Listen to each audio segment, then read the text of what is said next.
لیکن بالخصوص اس مقام پہ اس فرعونیت کی تباہی اور بربادی کے اسباب بیان کیے جا رہے ہیں کہ وہ تباہ کیوں ہو گیا، پکڑ میں کیوں آ گیا۔ پچھلی آیت کریمہ میں فرمایا جب اللہ کے نبی موسیٰ علیہ السلام نے اللہ کا پیغام اس کے سامنے رکھا فَكَذَّبَ، اس نے تکذیب کر دی، اس کی وَعَصَىٰ، اور نافرمانی کی۔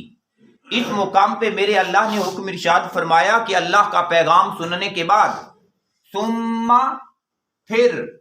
ادبارا، اس نے اس خدائی پیغام سے پیٹ پھیر لی۔ وہ جو اللہ کا کلام تھا اس سے پیٹ پھیر لی، اللہ کا فرمان تھا اس سے پیٹ پھیر لی، اللہ کے احکام تھے ان احکاموں سے روگردانی اس نے کر لی، اور روگردانی کرنے کے ساتھ ساتھ پھر حضرت موسیٰ علیہ السلام کی مخالفت کے اندر وہ کوشش اور محنت کرنے لگ پڑا، چال چلنے لگ پڑا موسیٰ علیہ السلام کے خلاف۔ اور جب یہ کام اس نے کیا اور اگلا سٹیپ اس نے لیا فحشر، پھر لوگ جمع کیے اس نے۔ یہ جو حشر کا میدان ہے اسے بھی حشر کا میدان اس لیے کہتے ہیں کہ وہاں لوگ جمع ہو جائیں گے۔ اس نے بھی یہی کیا کہ مجمع لگایا، فحشر، اس نے لوگ جمع کیے، فنادا، اور لگا انہیں پکارنے، انہیں طرح طرح کی تدبیریں سنانے اور اپنی کہانیاں سنانے اور اپنے سلسلے سنانے اس نے شروع کر دیے۔ گویا پیارے بھائیوں، قرآن کریم کی یہ آیات مقدسہ بتاتی ہیں کہ اللہ اور اس کے رسول کی تعلیمات کے ساتھ ٹکر لینا یہ بندے کی تباہی اور بربادی کا سبب ہے۔ فرعون اسی وجہ سے تباہ و برباد ہو گیا کیونکہ اس نے خدائی نظام کو قبول نہیں کیا۔ اور آج اگر ہم اپنے آپ کے اندر جھانکیں اور دیکھیں کہ فرعون کا کردار کیا تھا، دوسری طرف دیکھیں کہ حضرت موسیٰ علیہ السلام کا پیغام کیا تھا، پھر ہم دیکھیں اپنے کردار کو، پھر ہم دیکھیں اپنی عادتوں کو، پھر ہم دیکھیں اپنے چال چلن کو، کیا ہماری عادتوں میں بھی ایک فرعونیت چھپی ہوئی نہیں؟ کیا ہمارے کردار کے اندر بھی ایک فرعون نہیں بیٹھا ہوا جو سمجھتا ہے کہ میں ہی سب سے بڑا ہوں، میں جو کہوں گا وہی ہونا چاہیے، جیسے میں چاہتا ہوں ویسے سلسلے چلنے چاہیے؟ گویا یہ دنیا کی زندگی چاہتے ہم یہ ہیں کہ ہم فرعون بن کے رہیں، اور اگلی خواہش ہماری یہ بھی ہے کہ جب ہماری موت آئے نا تو ہمارا نظام ایسے بنے جیسے موسیٰ علیہ السلام کو عزت ملی تھی۔ پیارے بھائیوں، اگر فرعون والی زندگی گزاریں گے تو ہلاکت اور بربادی مقدر بنے گی، اور اگر انجام اچھا چاہتے ہیں، بہتر چاہتے ہیں، قبر کی زندگی اچھی چاہتے ہیں، حشر اچھا چاہتے ہیں، تو پھر فرعون بن کے زندگی نہ گزارے، پھر موسیٰ علیہ السلام بن کے زندگی گزارے۔ اور موسیٰ علیہ السلام کی زندگی کیا ہے؟ وہ خدا کا پیغام، خدا کا کلام، خدا کے احکام انہیں قبول کریں اور اس کے مطابق زندگی بسر کرنے کی کوشش کریں۔ پھر اس نے اگلی بات کہی فقال، جب موسیٰ علیہ السلام اللہ کا پیغام سامنے رکھ چکے کہ بندے تو کچھ بھی نہیں ہے، تو نے جھک کے عاجزی کے ساتھ زندگی گزارنی ہے کیونکہ سب سے بڑا اللہ ہے، اقتدار اعلیٰ کا مالک اللہ ہے۔ فقال، تو وہ پھر بول اٹھا، انا ربکم، کہ میں ہی تو تمہارا رب ہوں، اعلیٰ، جو سب سے بڑا ہے، کہ اقتدار اعلیٰ کا مالک میں ہوں، چودھری میں ہوں، وڈیرا میں ہوں، بڑا میں ہوں، مجھ سے بڑا اور کون ہے جس کا حکم چلے؟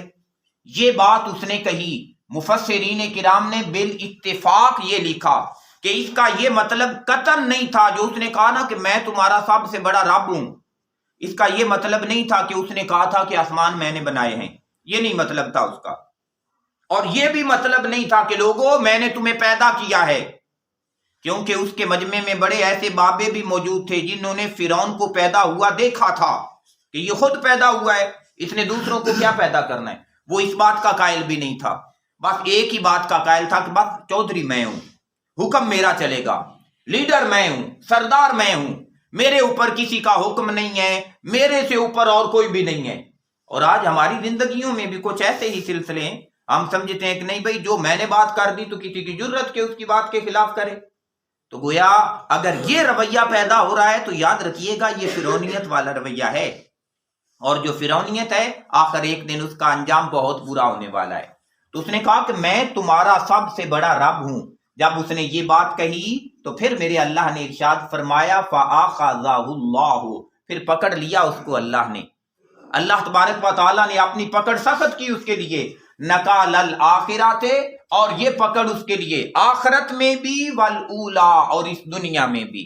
دوہرے عذاب کے اندر پکڑا گیا۔ اس وجہ سے دوہرے عذاب کے اندر پکڑا گیا، مفسرین کرام نے لکھا بالاتفاق کہ وہ جتنی شرارتیں اور خباثتیں کر چکا تھا، اگر موسیٰ علیہ السلام کی بات مان لیتا اللہ زندگی بھر کی خباثتوں کو معاف فرما دیتا، زندگی بھر کے گناہ معاف، یہاں تک کہ وہ لوگوں سے سجدہ بھی کرواتا رہا، وہ اپنے آپ کو رب بھی کہلواتا رہا، اگر موسیٰ علیہ السلام کی بات مانتا اللہ وہ بات بھی معاف فرما دیتا۔ لیکن اس نے ان باتوں کو نہیں مانا، اس کا تکبر، اس کا غرور، اس کی میں غالب آ گئی، اور جب اس کی میں غالب آئی نا کہ اس نے کہا کہ آنا میں رب ہوں تمہارا، میں تمہارا بڑا ہوں، تو پھر کیا ہوا؟ اس آخرت کے اندر بھی اور دنیا کے اندر بھی دوہرے عذاب میں پکڑا گیا۔ تو گویا پتا چلا اگر ہم دوہرے عذاب سے بچنا چاہتے ہیں تو ہمیں اپنی میں کو نکال کے سید پہ رکھنا چاہیے، اپنے آپ کو نیواں کرنا چاہیے۔ میاں محمد بخش علیہ رحمہ نے بھی فرمایا کہ نیویاں تو نیواں ہو جا تے نیواں رکھ دروازہ، پتہ نہیں کیڑے ویلے محمد آ جانے آوازہ۔ وہ میرا اللہ تو کب پتہ نہیں اپنے بندے کو بلا لے۔ تو جو نیواں ہو کے رہتا ہے اس کے لیے عزتیں اور شانیں ہیں، لیکن جو آکڑ دکھاتا ہے، جو بڑا بننے کی کوشش کرتا ہے، اس کے لیے بھی میاں صاحب نے فرمایا کہ اچا اچا نام رکھایا تے اچا پھڑ کھڑیا وچ اگی، نیواں رو محمد تتی واہ نہ لگی۔ تو جو اچا ہونے کی کوشش کرتا ہے تو اچے کا انجام یہی ہے کہ لوگ پکڑتے ہیں اور آگ میں ڈال دیتے ہیں، اور جو نیوے رہتے ہیں انہیں پھر میرا اللہ تتی ہوا بھی نہیں لگنے دیتا۔ تو اس وجہ سے فرعون نہیں بنے زندگی میں، موسیٰ علیہ السلام کے کریکٹر اور کردار کو پڑھیں اور اسے اپنانے کی کوشش کریں۔ پھر میرے اللہ نے ارشاد فرمایا ان فی ذالک، بے شک اس ساری کہانی کے اندر جو تمہیں سنائی گئی ہے، یہ فرعون والی کہانی، یہ فرعون والا قصہ، یہ صرف انٹرٹین کے لیے نہیں ہے، فرمایا بے شک اس کہانی کے اندر لعبرتن، ضرور عبرت کا سامان چھپا ہوا ہے، اس میں نصیحت ہے کہ بات بندہ فرعون کی بھی سنے اور اپنے آپ کو سیدھا کر لے، اس کے اندر نصیحت ہے، لیکن ہے اس کے لیے لمن، اس شخص کے لیے یخشا، جس کے دل کے اندر اللہ کی خشیت موجود ہے، اللہ کا ڈر موجود ہے، جس کے من میں اللہ کا ڈر ہے، فرمایا اس کے لیے اس میں سامان عبرت موجود ہے۔ اور وہ سامان عبرت کیا ہے؟ فرمایا جیسے فرعون نے ٹکر لی تھی تو تباہ و برباد ہو گیا تھا، اب قیامت تک جو بندہ نبی کی تعلیم سے، نبی کے احکام سے، نبی کی شریعت کے ساتھ ٹکر لیتا رہے گا وہ بھی تباہ و برباد ہو جائے گا۔ اب پیارے بھائیوں آپ دیکھیں، صبح اٹھنے سے لے کے شام پھر بستر پر جانے تک کیا ہماری زندگی نبیوں کی تعلیمات سے ٹکر کے ساتھ گزر رہی ہے یا نبی کی تعلیم کے تابع گزر رہی ہے؟ ہمارے گھروں کے اندر جو ہمارے گھر کے افراد ہیں، کیا ان کی زندگی حضور کی شریعت کے تابع ہے؟ کیا وہ فجر کی نماز کے لیے اٹھتے ہیں؟ پھر ہم گھر سے باہر نکلتے ہیں کام کے لیے، کاروبار کے لیے، پہلا حکم یہ ہے کہ گھر کی دہلیز سے دروازے سے قدم باہر نکلے تو فرمایا تمہاری آنکھیں جھک جائیں، ان میں شرم آ جائے، ان میں حیا آ جائے۔ کیا ہم جب گھر سے باہر نکلتے ہیں تو ہماری آنکھوں میں کوئی حیا کا مادہ باقی ہوتا ہے، یا ہماری آنکھیں جو ہیں وہ بغیر کسی لگام کے جہاں چاہتی ہیں دیکھتی رہتی ہیں؟ پھر ہم کاروبار کرتے ہیں، دکان کرتے ہیں، جو کام بھی کرتے ہیں، اللہ اور اس کے رسول نے ہمیں احکام عطا فرمائے ہوئے ہیں، حکم دیا ہوا ہے، کیا ہمارے کاروبار اللہ کی تعلیم کے مطابق ہو رہے ہیں یا ہم من مرضی کے سلسلے کر رہے ہیں؟ اگر من مرضیاں کر رہے ہیں تو پیارے بھائیوں یہ بات یاد رکھنا پھر خشیت نہیں ہے، اور اگر خشیت نہ ہو تو پھر انجام فرعون والا ہونے والا ہے۔ اس وجہ سے انجام بہتر چاہتے ہیں تو اس خشیت کو، اس خوف کو پیدا کریں اپنے من کے اندر کہ یا اللہ ہم انجام فرعون والا نہیں چاہتے، اس انجام سے بچنے کے لیے یا اللہ ہم فرعونی زندگی سے توبہ کرتے ہیں، ہم عاجزی اور انکساری کو اپنا لیتے ہیں، اور جو جھک گیا اللہ اسے سر بلند کر دیتا ہے۔ وہ کہتے ہیں نا کہ پھل اسی ٹہنی کو زیادہ لگتا ہے جو اپنا سر جھکا لیتی ہے۔ پھر میرے اللہ نے حکم ارشاد فرمایا تم بندے یہ بھی تو کبھی خیال کر کہ کیا تم اشد خلقا، سخت ہے تمہارا تخلیق فرمانا، تمہارا بنانا زیادہ مشکل ہے، ام السماء، یا یہ جو آسمان تمہارے اوپر اٹھا ہوا ہے، کیا اس آسمان کا بنانا زیادہ مشکل تھا؟ کہ اسے بغیر ستون کے ایک چھت کی مانند ہم نے اٹھا دیا اور یوں اٹھا دیا کہ اب تمہاری نظر بھی وہاں تک نہیں پہنچتی، راستے کے اندر ہم نے اتنے اتنے سلسلے رکھ دیے۔ یقیناً بندہ کہے گا کہ آسمان کا بنانا مشکل ہے، تو فرمایا جس نے وہ اتنا مشکل کام فرما دیا تو تمہارا دوبارہ پیدا کرنا کون سی بات ہے؟ بناہا، وہ آسمان جسے اس اللہ نے بنایا ہے، اس اللہ نے تخلیق فرمایا ہے۔ پھر ارشاد فرمایا رافعا، اور بنانے کے بعد پھر بلند کیا، بلندی عطا کی اس آسمان کو،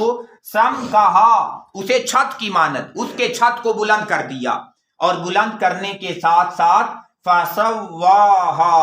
اور پھر اسے یوں برابر کیا کہ کہیں کسی جگہ پہ کوئی جھول محسوس نہیں ہوتا،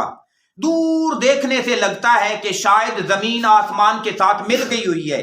لیکن جیسے جیسے بندہ آگے چلا جاتا ہے اسی طریقے سے آسمان کی بلندی بھی قائم رہتی ہے اور زمین کا بچھونا بھی بندے کے سامنے کھلتا جاتا ہے۔ اللہ تبارک و تعالیٰ سے دعا ہے کہ اس نے جو ہمیں زندگی کی مہلت نصیب فرمائی ہے، میرا اللہ ہمیں موسوی کردار کو اپنانے کی سعادت نصیب فرمائے، ہمیں ہمیشہ فرعون سے اور فرعون کے تکبر اور غرور سے